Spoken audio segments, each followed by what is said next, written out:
Right then, where are we? Let's talk about Chelsea, because it could be a busy few days up until the 2nd of Feb when the window closes at 7 p.m.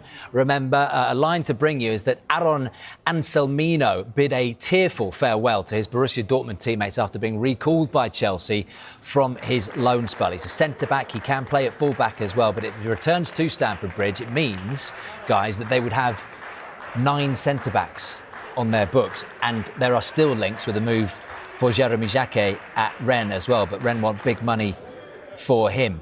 And one of the big stories also coming out at Stamford Bridge, absolutely, I should reiterate, it's paper talk, but it's paper talk that's not going away, and it involves Cole Palmer, and it involves a story, Jeff Hendrick, about Cole Palmer wanting to return to the northwest of England. He's a Manchester United fan. He's not going back to the Etihad. The talk is that it's a summer move, more likely, to Manchester United to replace Bruno Fernandes when he eventually moves on. What do you make of that? Oh, it'd be amazing for Man United, obviously. And I'm a really big fan of him. I think he's a brilliant player. I love how he just gracefully glides around the pitch. It's so nice to watch, and he picks up great pockets of space. And you know, we all know he's a brilliant finisher as well. So it surprised me potentially if that move happens, but what a move it would be for Man United. It would take huge money, Michael, wouldn't it? Because, I mean, you think Chelsea have done absolutely everything to tie this guy down. Yeah. He signed a 9-year contract extension in 2024. So what my math says, he's got until 2032 as a Chelsea player. It's going to take north of 150, 180 million quid, isn't it? I mean, it would be one of the stories of the summer, wouldn't it? I mean, you know, we hope that he's going to play a big part for England in the World Cup. Of course, you know, that's going to be interesting.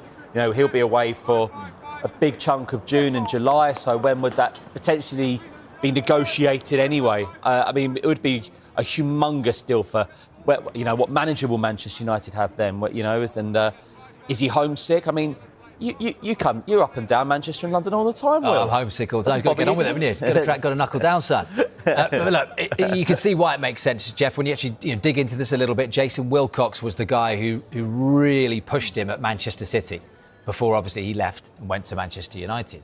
So the fact that he's a Manchester United fan as well. But in terms of the contract, what's in his thinking? You know, aside from money, what is in his thinking committing for so long?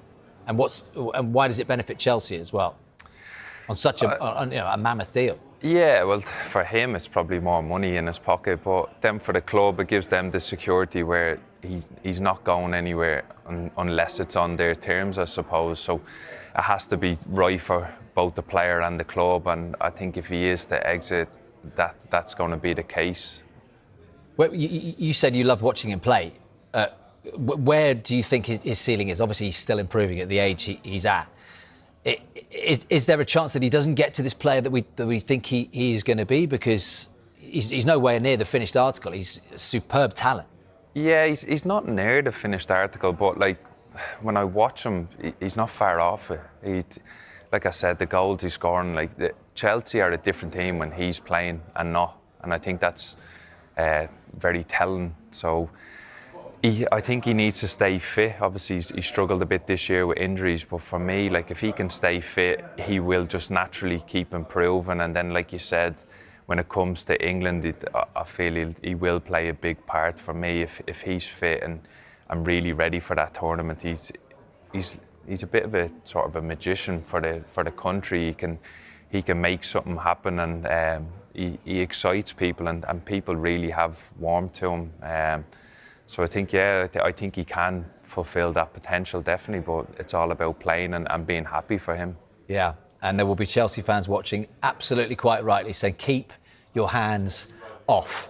Look, as we've got a former Premier League midfielder in the studio with us, we thought we'd take a look back at some of the best midfield signings over the years that have come in the January transfer window. So the first one that comes to mind, Bruno Guimaraes. This was in 2022, Jeff, from Lyon, £40 million. This is right up there, isn't it, in terms of what those Newcastle fans, and you know them very well, what they think of the Brazilian?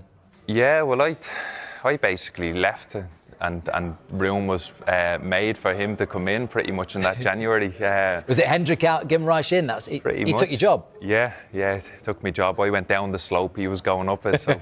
But no, I'm a really big fan of him. You can see why the fans love him there. He's loved by the staff, the players. He's such a good player. He does everything in that midfield, and like I said, he lifts the team. And there's been occasions this year, last year, where the team have been struggling or they needed to be dragged along, and I feel he's been that player more than not who's done it. I think I'll go as far as say he's probably in their top 3 best signings of all time. Ooh. I really do, because... Hold on, Shearer won. Yeah. OK, what we got? Well, he would be in my top 3. No, but that's a good shout. Captain, whenever, like, he rarely gets injured. When he does, I think Newcastle